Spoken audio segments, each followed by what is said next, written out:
रामायण और महाभारत के जिन योद्धाओं को मारने को हम छल की संज्ञा देते हैं, उनको देखने पर लगता है कि उनकी मृत्यु केवल उसी तरीके से संभव थे जिससे की हुई। जहां भी आपको छल नजर आता है वह आपद्धर्म है। विशेषकर महाभारत की बात करें तो उसका तो कोई चरित्र सामान्य नहीं है। पांडव, कौरव, भीष्म, द्रोण, कर्ण, द्रौपदी आदि चरित्र असामान्य हैं। तो इन असामान्य चरित्रों के बीच हुआ युद्ध सामान्य कैसे हो सकता है? इस असामान्य युद्ध में जिन भी चरित्रों को मारा गया वह ऐसे ही मर सकते थे। भीष्म इच्छामृत्यु के वरदान से सुरक्षित थे। द्रोण और कर्ण धनुष हाथ में रहते अजेय थे। अतः इनकी मृत्यु के लिए कुछ ऐसे समाधान निकाले गए जो उस समय की परिस्थिति के अनुकूल थे।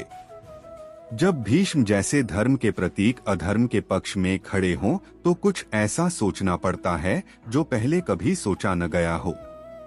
अब एक और पक्ष देखें। भीष्म यदि चाहते तो शिखंडी के आने पर भी युद्ध कर सकते थे।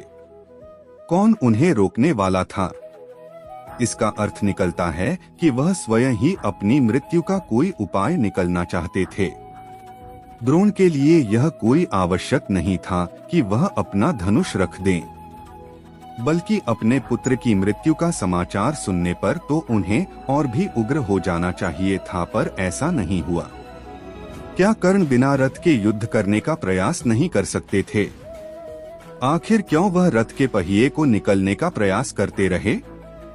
शास्त्रों में सब बातें स्पष्ट नहीं कही जाती, लेकिन इसका अर्थ यह नहीं कि हम इन घटनाओं का अनुकरण करके धर्म के स्थापित सिद्धांतों का अनादर करने लगे। भीम ने प्रतिज्ञा की थी कि वह दुर्योधन की जंघा तोड़ेगा और गदायुद्ध का नियम है कि वह जंघा से नीचे जाता नहीं। तो इनमें से कौन सा नियम टूटेगा यह परिस्थिति पर निर्भर करेगा। लेकिन आज कोई सामान्य स्थिति में भी इसका अनुकरण करके बेईमानी करके किसी खेल जैसे बॉक्सिंग को जीतने का प्रयास करे तो यह शास्त्र ज्ञान का दुरुपयोग ही होगा। मैंने महाभारत सीरियल में समय के द्वारा कही गई एक बात पर ध्यान दिया जो इस उत्तर के काम की है। अतीत के कोष से कुछ निकलना बहुत जोखिम का काम है। यह कथाएं सामान्य उपन्यास नहीं है। इनमें आध्यात्मिक रहस्य भरे पड़े हैं। अतः इनका अध्ययन सावधानी पूर्वक होना चाहिए और जो भी इनसे सीखा जाए वह सामान्य धर्म के विरुद्ध न हो। श्री कृष्णा को लोग छल करने वाला कहते हैं, पर ऐसा नहीं है। वह केवल वही करते हैं जो किया जाना चाहिए।